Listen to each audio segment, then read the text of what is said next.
will the promise of a second Cold War impact the portrayal of Russia in movies and television? To see a glimpse of what could be in the future, it's worth looking to the past, and what Americans were watching in the 1980s, during the years immediately preceding the Berlin Wall coming down and the Soviet Union crumbling. There was no one kind of Cold War movie during that period, but a variety that tugged at different threads.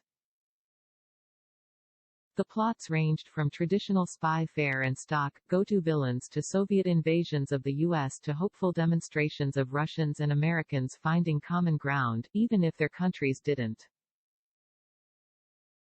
Others focused on the threat of nuclear annihilation, a concern exemplified by earlier movies like Failsafe and Dr.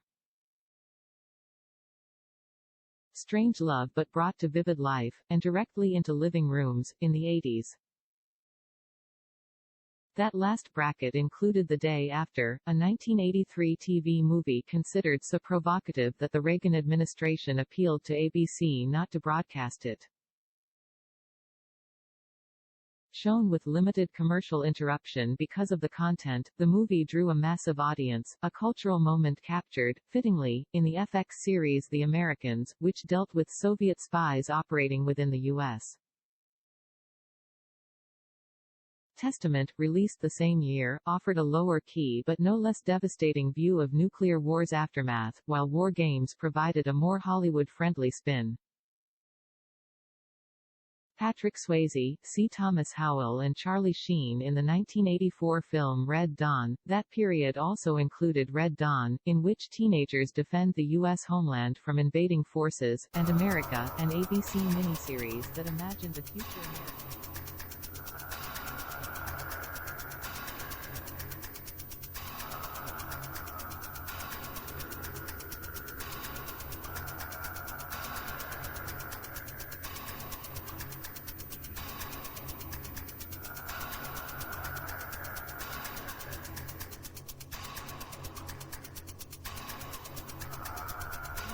Killing machine team up with brave Afghans against the Soviets.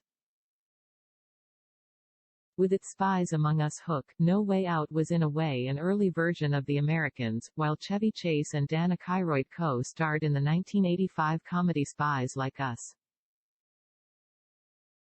Aykroyd and Chevy Chase in the 1985 film Spies Like Us'As for the notion of cross-national partnerships. Examples range from Red Heat, starring Arnold Schwarzenegger, to Gorky Park, with William Hurt as a Russian detective seeking to solve a trio of murders while navigating a cesspool of corruption, and for a time partnering with an American cop.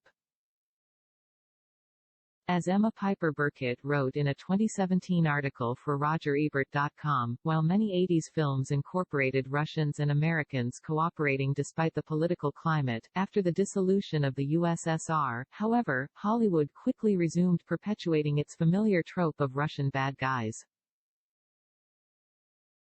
More recent series like The Americans and Homeland have offered a more nuanced view of Russian characters. During their heyday, retired General Michael Hayden, who had consulted on the latter, told The Washington Post that in the past, there was a theoretical certainty, Marxism bad, totalitarianism bad. The Russians didn't need much explaining. Kerry Russell and Matthew Rhys played Russian spies in The Americans.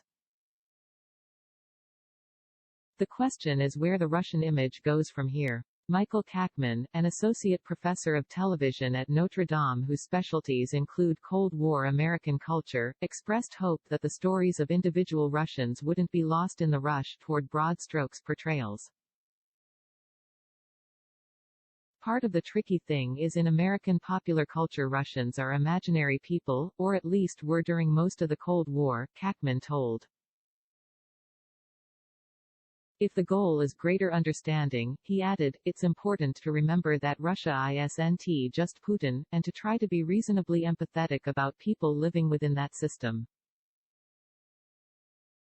One of the more memorable demonstrations of that mindset in the 1980s came not from film or TV, but Sting's song Russians, which capsulized a vision of the path to peace with the lyric, I hope the Russians love their children too. The musician recently issued a new version of the song as a plea for our common humanity.